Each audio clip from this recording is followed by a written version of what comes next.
I see the value in my own work, but I also see the meaning in all the endeavors of the people of... Oh, I'm always looking forward to an early night, but she can't sleep at all. Hey, you don't think the knave will be too angry with Lenny and everyone if she finds out about all this, do you? She's even scary when she smiles. If she were to actually get angry... You have to protect Paimon if that happens, okay, Traveler? Oh, well, in that case, we should just plan on running away. We'll grab Lenny and the others and we can make a break for it as fast as we can. Look! Look over there! Quick! Let's catch up with her before anyone sees!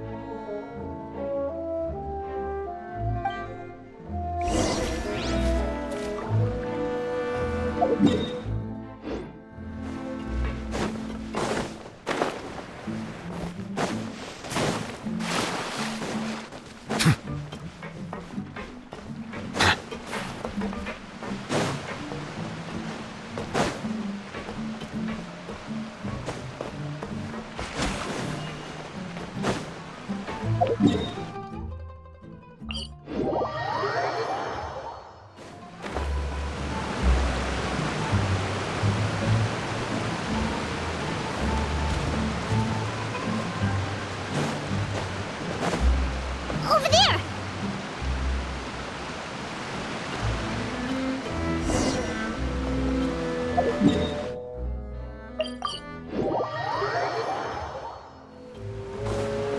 Oh, where is she going? Oh, if someone sees her, we're toast!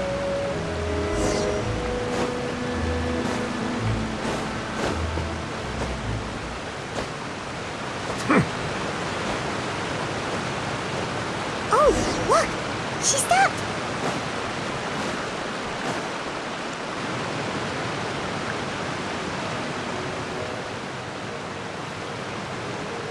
Clairvy! Shh! I opened the window while no one was looking. Look how pretty the outside is. If only I could have more than this. You probably think I'm being silly, huh? All this hopeless resisting. It's better to dream of what I could have than try to make it a reality, right? Please, help us get on the same page here, Clary. We need you to tell us what you know. Can you do that? Sure. Although, after you hear all this, I think you might regret that decision. Everyone in this family is nothing more than a tool, something to be used and exploited. We're all expendable, including me. As long as you're useful, you get to stick around. Lose your value, and you're handed over to the doctor, experimented on, and given a fate worse than death. I've seen it happen again and again, and I've had enough. You're saying the knave did all that? It's just, that doesn't seem like something she would do. She's scary and all, but it seems like even she has lines she wouldn't cross. I knew you wouldn't believe me. Everyone thinks she's a good person. They all think of her like a real mother. Mother? But she doesn't deserve that title. She's disgraced it and tarnished it. And if I had things my way, I'd never see her again. If only Perry were here, she'd understand. Perry? There's that name again. Also, Paimon's getting a strange feeling. It almost feels like she's not really here with us. Paimon can't tell if she's actually talking to us or if she's mistaken us for someone else. Well, in any case, it seems like she really needs someone to talk to. We should keep her company for a little longer. She looks so young. But it seems like she's been through a lot. It's getting windy. I should close the window. Ooh, look at the moon. Isn't it pretty? Hey, wanna hear a secret? I heard that if you look up at the night sky in Snezhnaya, you can see the aurora. It's supposed to be super pretty. Even prettier than the moon tonight.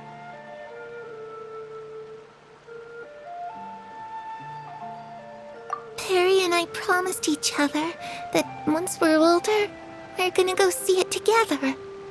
But I can't find her. I'm worried she's also been... No, that wouldn't happen to her. She's special. Mother likes her a lot. I should really go talk to Mother, but we just fought. She doesn't want to see me, and I'm too scared to face her. What should I do?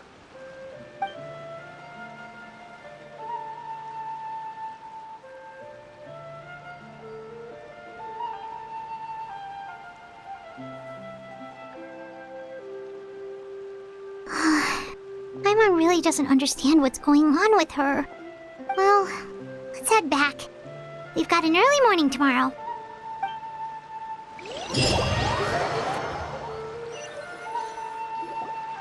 All right, looks like we're all here. Let's go ahead with the plan. Oh? What is it? What makes you ask that? Well, we kinda ran into Clairvy last night, and that's what she told us. We met the doctor back in Sumeru. He's super dangerous, and he's done all sorts of bad things. It's possible that Father and the Doctor have had certain dealings, but I don't think Father would work with him. We're not really on the same side, so there's not a lot of trust between them. That doesn't exactly set the stage for a successful partnership. I did hear, though, that when Father first became a Harbinger, the Doctor offered to work with the House of the Hearth. Father rejected most of his proposals, except for one. It had to do with some sort of secret experiment. Secret experiment? Could that be what Clairvy was talking about? I don't think so. I don't know any details about the experiment itself, but I do know it's an entirely independent operation. The Doctor only proposed a direction for the research. That was the extent of his involvement. I still don't think that counts as working together. The details of the experiment are confidential, but complete records are kept on all participants. That doesn't seem to be the case with the situation Clairvy referred to. I know you don't agree with some of the Fatui's methods, and I'm not asking you to. But I am asking you to trust us on this. The House of the Hearth has its own principles. There are certain lines we're not willing to cross. Alright, that's good to hear at least. Clairvy seems to think the Knave and the Doctor worked together to do something horrible. If that turned out to be true, Paimon doesn't know how he would even face you guys. It's just that it doesn't seem like Clairvy is lying either. The easiest thing to do would be just ask the Knave directly, but Paimon doesn't think she'd tell us. Father didn't come back last night. She's probably still near the shore. We'll be counting on you to distract her. Lynette, you're with me. Fremine, you know what to do. Be on your guard, everyone. All right, let's get to it.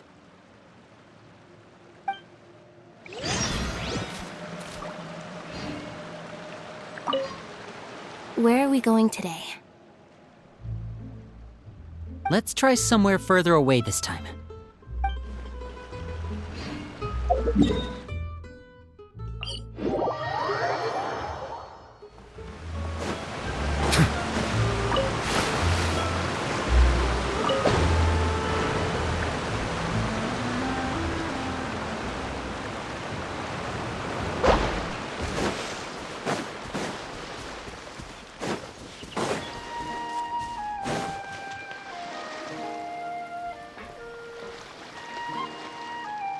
Ah, it's you two again. I must say, you look a bit pale. Did you have trouble sleeping last night? A little. Perhaps if you had less on your mind, you'd be able to absolve yourself of such troubles. So what are you planning to do now? Catch up on some sleep? Or should I give you some time to rack your brain for a topic to discuss before I ask any questions? Although I must profess to being curious. Without child here, how do you plan on distracting me? Us? Distract you? A good one. But no, we were just here for a chat. Looks like you could have used some extra time to think. No matter. If you don't have any other plans, why don't you accompany me somewhere? Don't worry. I'll be sure to steer clear of any scheming children. The ocean breeze is sure nice today. Children always think they can hide things from the grown-ups. But nothing gets past me. Least of all a little scheming. I think I'll let them have at it for a little longer. I can be very patient. Well, I'll leave you to think things over. If you're so inclined, meet me outside the Palais Mermonia. Good things come to children who do as they're told. So I do hope you decide to tag along.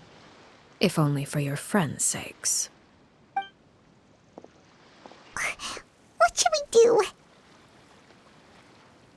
She clearly knows about everything we've been doing, and Paimon doesn't think it'd be a stretch to say she was threatening us just now.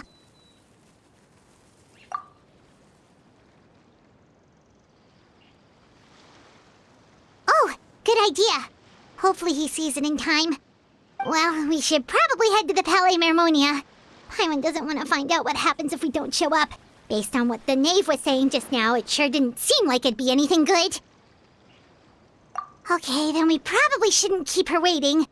It seems like Linny and the others are on thin ice, so let's do our best to not get them in any more trouble.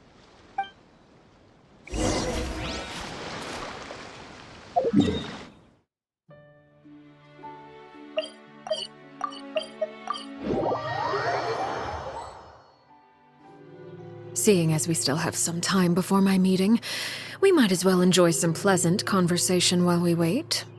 I'm glad to see you get along with my children. Being surrounded by good companions is necessary for a child's development.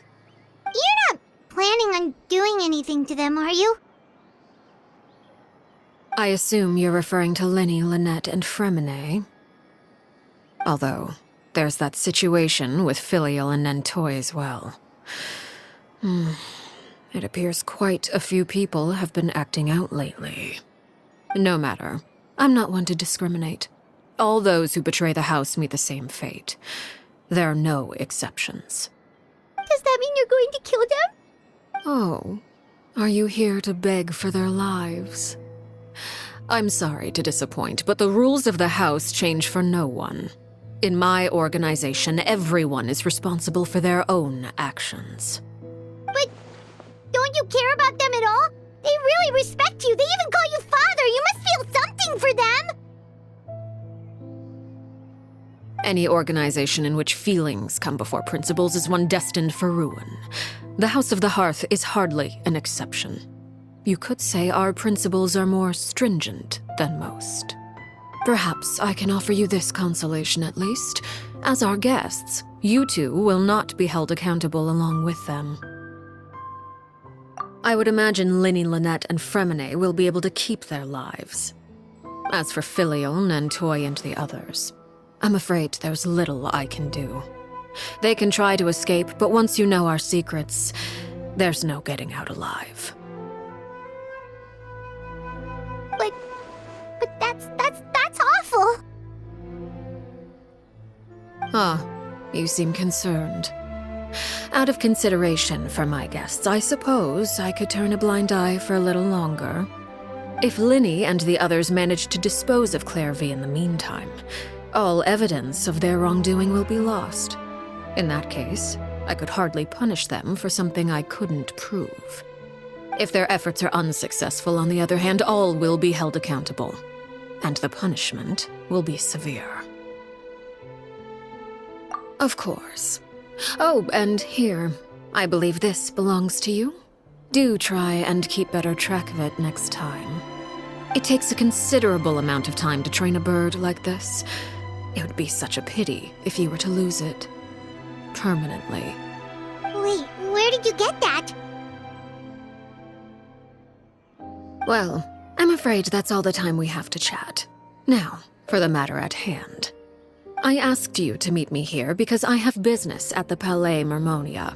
It has nothing to do with you, but I think it would be prudent for you to stick by my side for the time being. There will always be time later to run off and tell Linny what you've learned. Well, time to go. Looks like we wrapped things up just in time.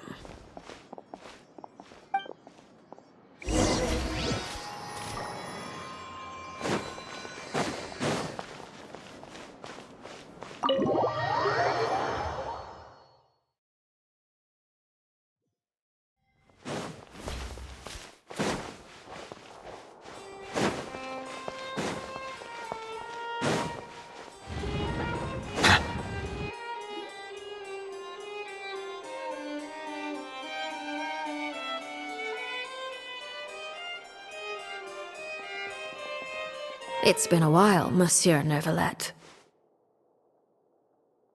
I must say, I wasn't expecting my meeting request to be approved quite so quickly. The Palais Mermonia operates with an efficiency worthy of admiration.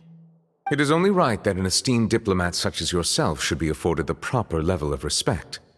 Although, if I may speak plainly, I must confess that I did not anticipate we would have the occasion to meet again after presenting you with the Gnosis. I see you've brought the Traveler and Paimon with you as well. If I may inquire as to the purpose of your visit. I'll be departing Fontaine shortly. There is, however, an outstanding matter that I would like to see resolved before I go. It requires a rather lengthy explanation, I'm afraid. So I took the liberty of explaining everything in this proposal. Please review it at your leisure, Monsieur Neuvillette.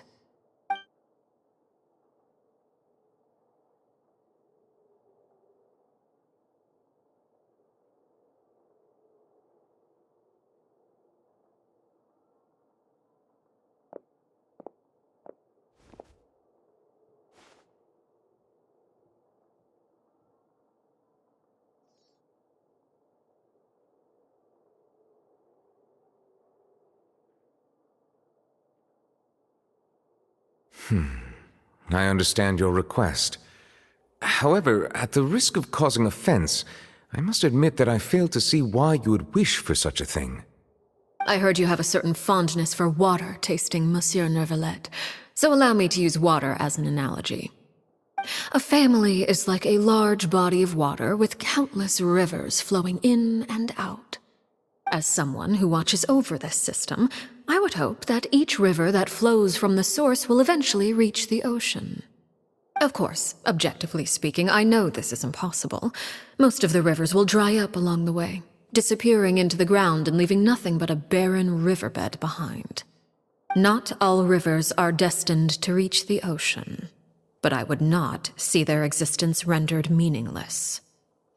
I believe the water that flows within them is simply meant for a different destination, like a field in need of irrigation. Or perhaps the glass of a certain water-tasting enthusiast. Did you get any of that, Traveler? Your words paint an optimistic picture indeed. Allow me to remind you, however, few among us are willing to sip from a glass filled with tainted water. It may have been tainted at one point in time, but not to worry. I'll make sure it's strained of all impurities and returned to its cleanest form.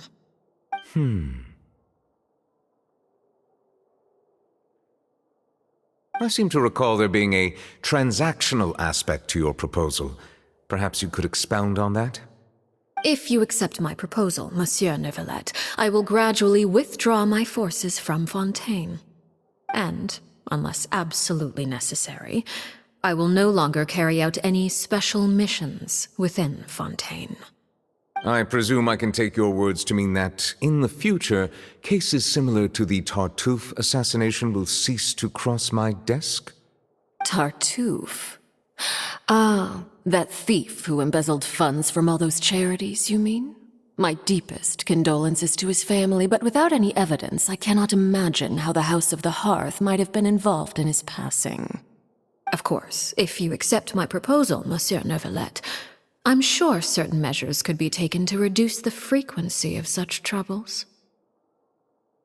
You choose your words carefully indeed. In that case, I am inclined to accept your proposal. My thanks for your generosity, Monsieur Neuvillette. Well, with that settled, we should be going now. I took the liberty of bringing along 2 bottles of spring water from Snezhnaya for you to enjoy. I do hope I get the chance to hear your impressions. Perhaps at our next meeting, yes? Indeed. I trust you would not overlook your commitment in the meantime. All right, Traveler Paimon. Time to go.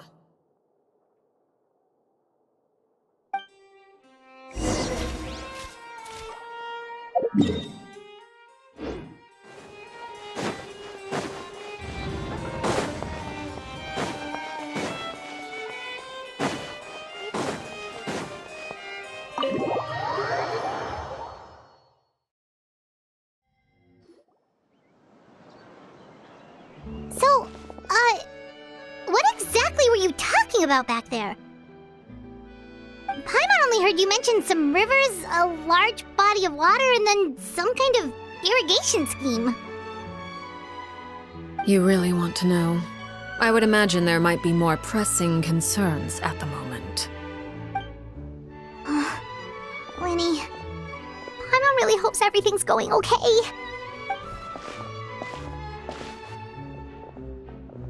Oh, Paimon recognizes that look. You've got your thinking cap on, don't you, Traveler?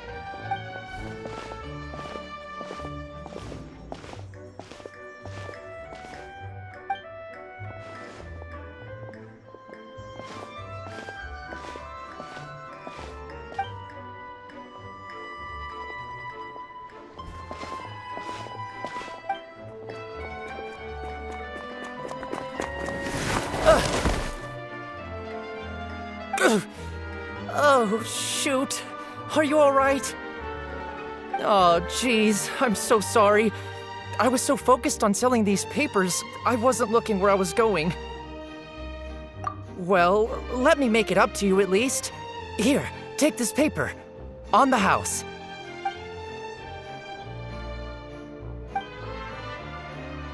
Oh, you don't have to give us anything. Please, I want to. It's not like I'm short on supply. All the extras will be useless come tomorrow anyway. It's my fault, really. I was just trying to bring home some extra mora for the family, but I bit off more than I can chew. I haven't had many takers today, so I'm still swimming in papers. What's going on here? Nothing much. I just ran into your friend here on accident. I should probably get going, actually, so... Hold on. Of course, I'm happy to compensate you with mora, it's just... I don't have any on me at the moment. I'll take 3 papers. Here, your payment. Oh!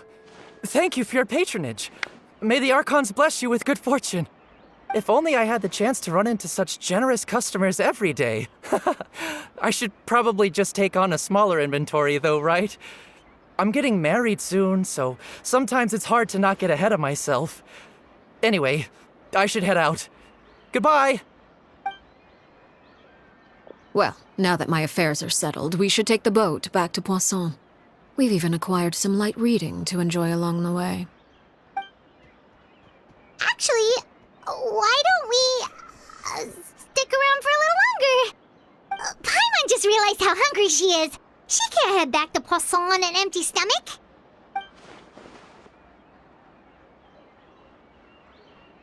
It appears you two are under the impression that delaying our return will somehow alter the situation in your favor.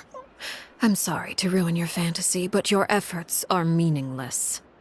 That being said, I could be persuaded to give Linny some extra time. I just have one condition. If you agree to my request, I'll even answer some of your questions. You're quite curious about Clairvy, are you not? And my relationship to her. Wait, why are you being so generous all of a sudden? You're not gonna ask us to do something bad, are you? You overestimate yourself. You don't have the talent for bad things. Then what can you possibly... The most important consideration in a negotiation is that both sides receive something they want. Demands and threats only get you so far. Wonderful. Here it is. When the time comes, make the choice that you deem most appropriate in the situation, and lend your help to the House of the Hearth. Okay. Sounds normal enough. But what do you mean, when the time comes?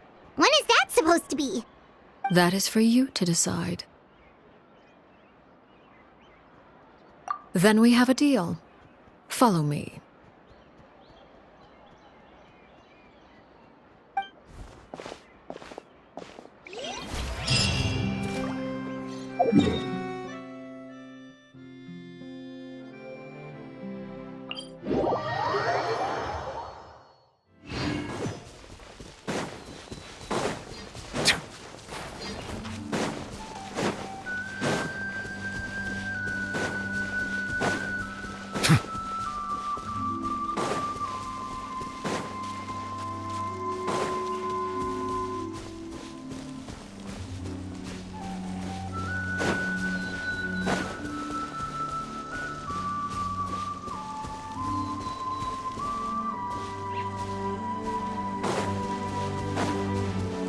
How about we explore the area ahead of us later?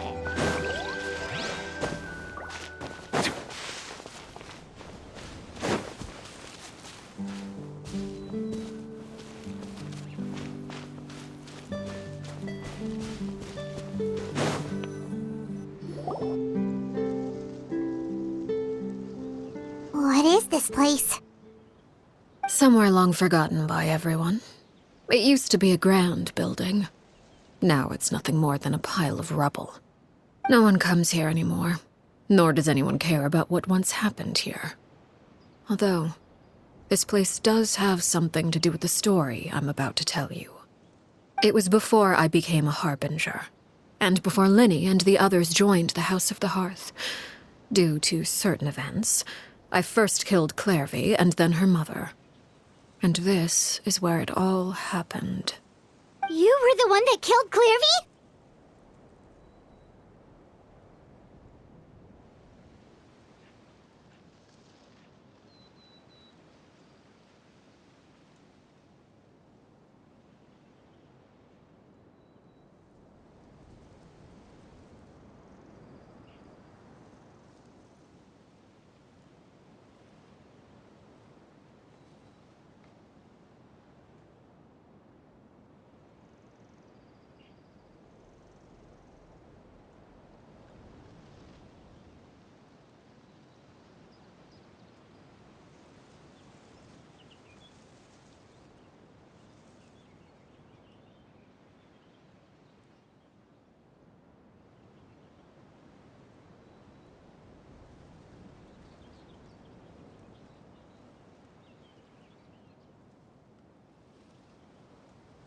Patience now. Allow me to explain Clairvy's side of the story first. I'll start from the beginning. Clairvy was 6 years old when she was brought by her mother, Crucibina, to live in the House of the Hearth. From the outside, it seemed like a fairy tale. A thriving family made up of kind adults and friendly children. Crucibina was the knave at that time, and the House of the Hearth was under her control. She was Clairvy's mother by blood, but she was also the mother to all the children in the house. Clairvy was happy here, for a time. But she quickly realized that being part of this family wasn't a fairy tale at all. It was a kind of purgatory. Purgatory? Exactly. The House of the Hearth takes in war orphans from all over Tevat. But as for how to raise them, that depends entirely on the person in charge. Crucibina came up with a novel idea. She would teach the children to fight, force them to duel each other, and then crown as the king of the house the child who proved themselves most worthy of inheriting her title. It's difficult to estimate the number of children who died or were maimed in the process. There's little I can say about the ones who died. The ones that emerged with permanent injuries, on the other hand, well, they still served a purpose. They would be handed over to the doctor to be experimented on, or sent away on dangerous missions. Nothing more than tools to be used and then discarded. So those were the experiments Clairvy was talking about. But what actually happened to her? You said that Clairvy was Crucibina's daughter, so if Clairvy tried to convince her to stop what she was doing, Crucibina probably would have listened, right? Despite being Clairvy's mother, Crucibina cared little for her daughter. She forced Clairvy to join the House of the Hearth only as a means to demonstrate her own impartiality as a mother, to prove that she treated all her children equally. Clairvy did try to convince her mother to change her ways, but it was to no avail. After her efforts failed, the only other option was to rise up and try to fight back. Unfortunately, the other children had already been thoroughly indoctrinated into the illusion of happiness Crucibina had created. Of course, there was one exception. Someone Clairvy's age who knew the truth about the House of the Hearth.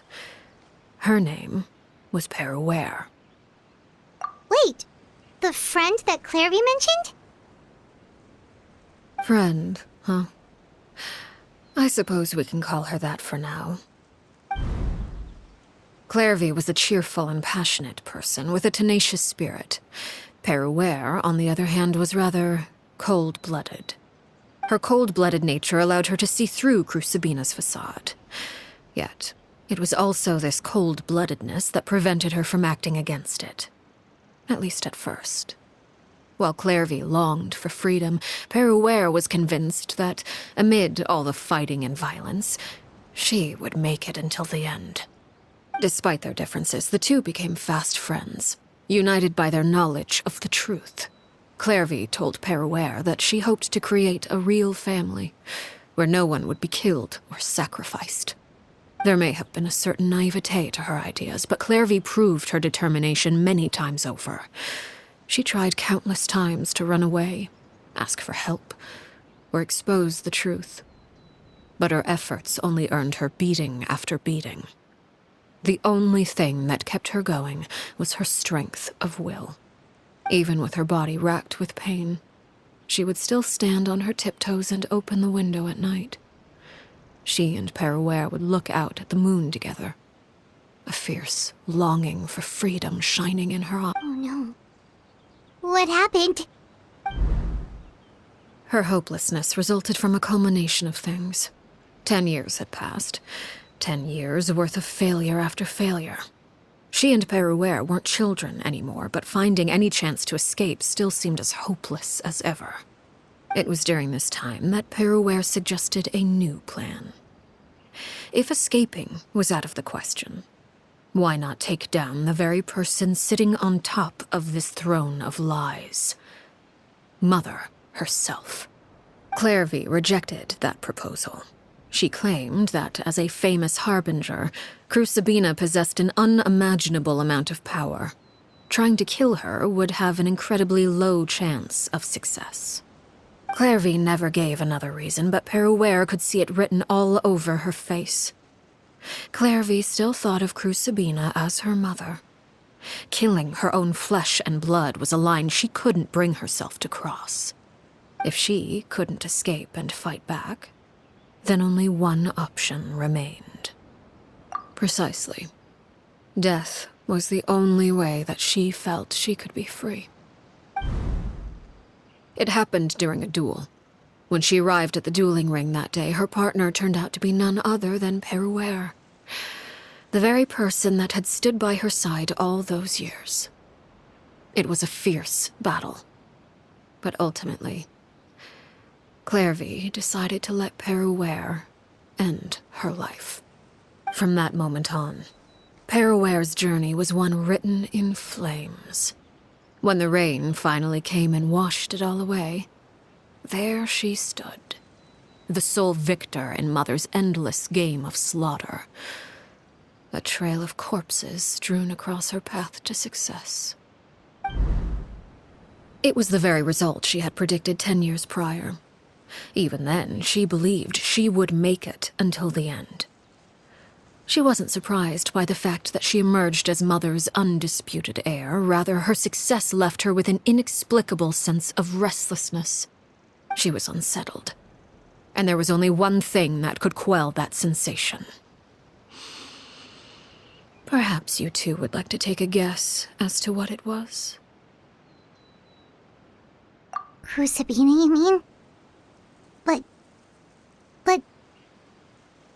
Correct. This is the place where Peruware killed her best friend. A mere year later, this is also the place where she fought tooth and nail to kill the mother they shared. The moment she acted, any conception of what was right or wrong ceased to matter. It's one of the principles of the house. Only those who survive get to write the rules. Peruware won the battle, and became a harbinger herself.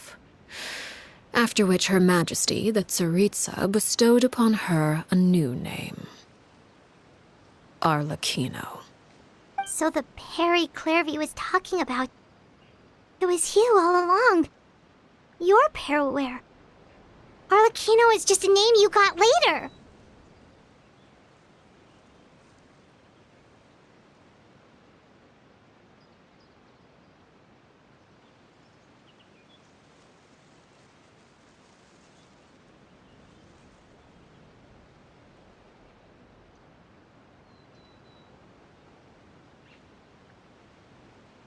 I left that name behind long ago. I must say, hearing it now does bring back memories. After I defeated Crucibina, the moniker of Mother died with her. I chose to forego the title she called herself, and even chose to give up my own name. I rebuilt the House of the Hearth under a new identity, and that is where the story ends. Any more questions?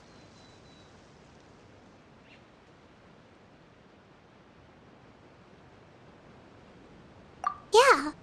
Based on what you just told us, Clairvy wasn't a little kid when she was killed. So the Clairvy we met... Was she really a spirit at all? I suppose you could call her an illusion born of flame. Her existence is like ashes to a fire. Something left over in the wake of blaze and ruin. You see, a certain power runs through my veins. It's not unlike a curse. My flames leave behind shadows of anything they consume. Of course, the chances of those shadows morphing into a sentient entity are exceedingly slim. Clairvy is a very special case. Clairvy died when she was 16 years old, but what emerged from the flames was her 6-year-old self. Her appearance wasn't the only thing affected. Most of her memories were lost to the blaze as well. Memory is a mysterious thing indeed. Losing a portion of your memories will alter your sense of self. Lose 10 years' worth, however, and it would be like living in the past. Like returning to a version of yourself that never grew up. No wonder Paimon got such a weird feeling when we were talking to her. Perhaps I should put it this way. Clairvy is someone trapped in time. It may seem like she exists with us in the present, but she truly lives in the confines of her own past. So if all of that is true, then you must have known about Clairvy for a long time. Indeed. She's a rather volatile and unstable entity. Sometimes she would look after the children. She's even saved some of their lives. But other times, she would hide from me and become obsessed with revealing the truth about the house to anyone who will listen. Shadows don't have the capacity to learn or grow. Any new information they encounter is quickly forgotten over time. Your attempts to expose Clairvy to sunlight, they failed, yes? The reason is actually quite simple. In Clairvy's mind, the house is impossible to escape, and it is this very perception that traps her there. But no matter. All I have to do is kill her again, and all will be resolved. I don't anticipate so much as a single speck of ash will be left behind this time. Wait! Paimon can understand why you might want her gun, but isn't there another way? So what if she's trapped in her 6-year-old self? She's still your friend! At least talk to her first! It's too late for that. She broke the rules, and now she must be punished. That goes for Filial and Nantoy as well. She's had quite the effect on them. I hope you understand. The difference between Crucibina and myself lies in our formulation of the rules, not our policy for enforcing them. Upholding the rules without question is a trait we both share, because that is how a household should be run. Is this really what you want to do? Whatever could you mean? Don't you want to say a proper goodbye at least? Whether as a killer or as a father, there are two things that must be avoided at all costs: anger and sorrow. Anger makes you impulsive. Sorrow causes you to waver. Well, it appears it's about time to proceed. Before we arrived, I told some of my well-behaved children to bring our troublemakers here by nightfall. I do believe I've kept my end of the deal. I gave your friends quite a bit more time. As for what happens now, we'll just have to wait and see.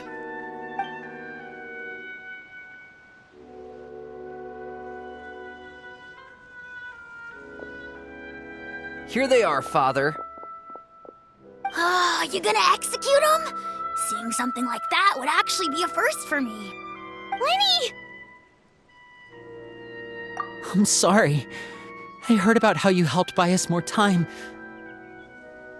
But I still failed. I couldn't find a way to fulfill her wish. Huh? Are you... Perry? Indeed, it's been a while, Clairvy. Perry! Shh, stay right there.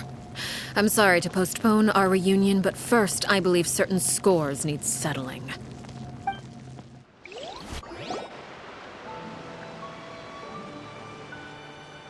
Father, let me explain. Out of my way. Father! You chose to conceal a threat to the house, and for that, you must be punished. Overall, however, I suppose your wrongdoing is hardly the most egregious of the bunch, so I'll deal with your punishments later. As for right now, the more pressing concerns are the traitors among us. By traitors? Do you mean us? Father, let me explain. We didn't mean to... Fultz, why don't you share what you heard? Yes, Father. Secret Midnight Meeting number 3. Participants, Filial, Nantoy, Sato, Toddy. Nantoy clearly said, if only Father wasn't the one who took us in. Sato added, I'm sick of this life. I just want to live as a normal person. Filial was the worst of them all. She called us crazies and said a bunch of mean things about Father. I did not! You're lying!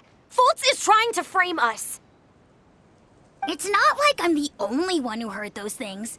After that, you and Toddy and a bunch of other people started talking about Clairvy. You were using all those things Clairvy brought up as an excuse to question Father. We're birds locked in a cage. The only way out is to destroy it. That's what you said, wasn't it? You little... You just want me gone, don't you? What did I ever do to you, huh? And you, Sheplo, have you forgotten who stood by your sickbed, watched over you, and changed your dressings? Come on, let's hear it then. What's your reason for all this?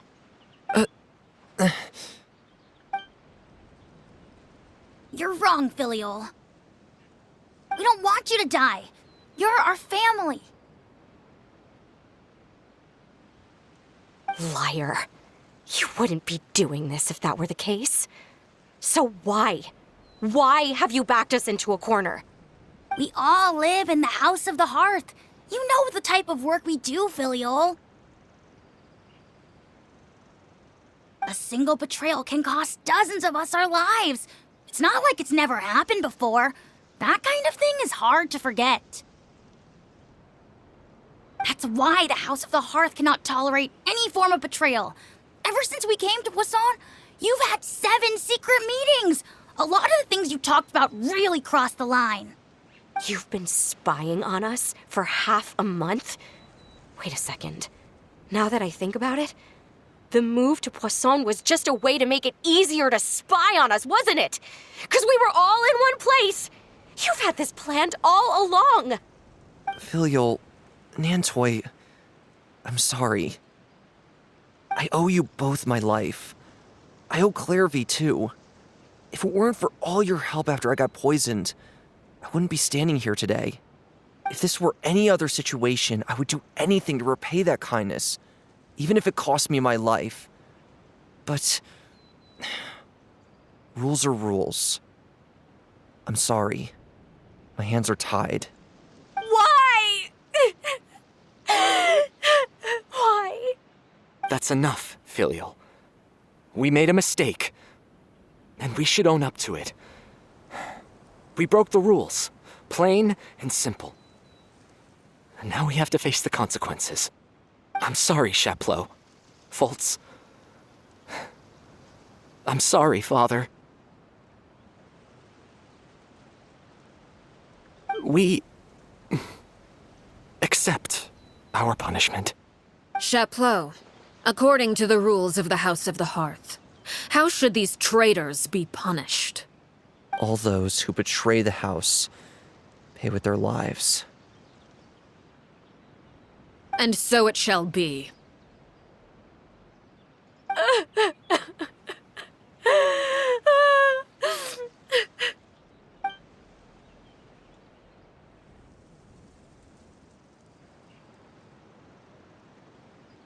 Father, please wait! Something you want to say, Linny? Please reconsider, Father. What Filial and the others did, does it really count as betrayal? We all come from broken families. From the very first day we joined the House of the Hearth, we wanted nothing more than to make it a real home. But the truth is, none of us know what a real home should look like. I'm not saying I have all the answers. All I know is this. Killing Filial and the others may uphold the rules, but doing so will only bring us further away from being a real family than we've ever been. So please, Father, please reconsider. I agree with Linny. Father, please. Linny, you...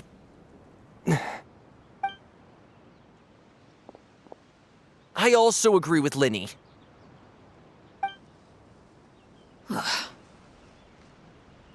An order once given cannot be rescinded.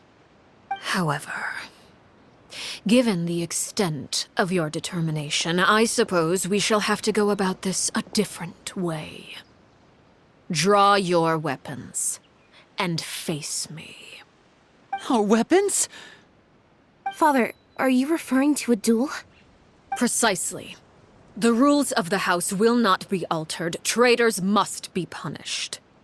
However, resolving disputes with a duel is also one of our rules, one that also applies to me.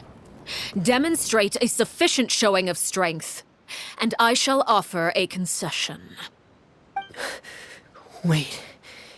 Beat Father in a duel? Impossible. Father is way too strong, even for Linny.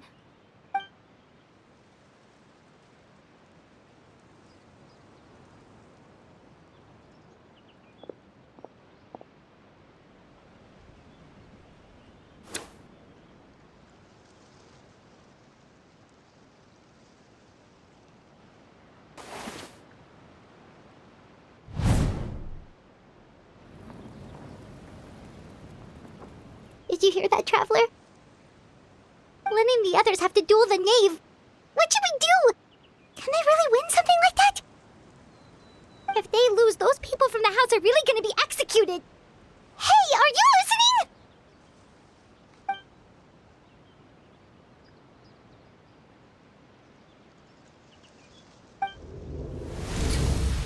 Don't you want to say a proper goodbye at least? Anger makes you impulsive. Sorrow causes you to waver.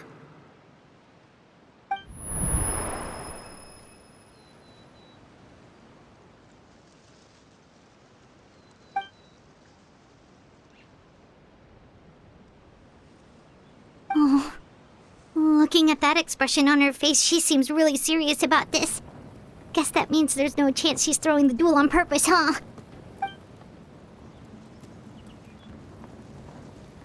When guests are around, families are often on their best behavior. And any disputes are less likely to escalate.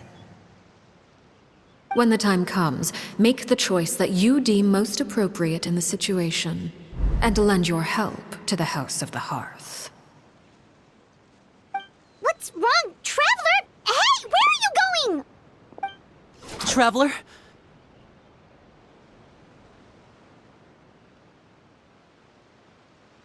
You're asking to join the duel against the knave?